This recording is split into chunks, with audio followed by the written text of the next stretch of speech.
এরপরে প্রশ্ন, তারাবির নামাজ না পড়লে কি গুনাহ হবে? অনেকেই বলেন তারাবি না পড়লে রোজা হয় না। তারাবি নামাজ এটা গুরুত্বপূর্ণ একটি সুন্নত আমল। রমাদান মাসে যদি কেউ তারাবির নামাজ পড়ে, নবী করিম সাল্লাল্লাহু আলাইহি ওয়াসাল্লাম বলেছেন, মান কামা রমাদানা ঈমানান ওয়া ইহতিসাবা গুফিরা লাহু মা তাকাদ্দামা মিন যামবি। যে ব্যক্তি রমজানের রাতের বেলা দাঁড়িয়ে তারাবির নামাজ আদায় করবে, তার পেছনের সমস্ত গুনাহ খাতা আল্লাহ তাআলা মাফ করে দিবেন। অতএব তারাবি নামাজ পড়তে চেষ্টা করা উচিত।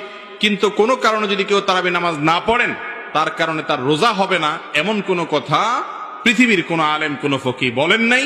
অতএব যদি কেউ তারাবি পড়তে নাও পারেন, রোজা তাকে অবশ্যই রাখতে হবে।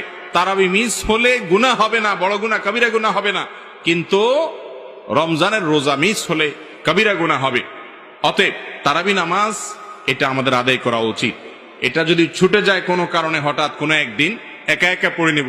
আর যদি অসুস্থতার কারণে শরীর খারাপ লাগে, পড়লামই না, একদিন মাত দিলাম হঠাৎ করে, তাহলে ইনশাআল্লাহ বড় কোনো গুনাহ হবে না বা গুনাহ হবে না। কিন্তু অলসতা করে যদি আমি বাদ দেই, তাহলে সেটা অবশ্যই ক্ষতির কারণ।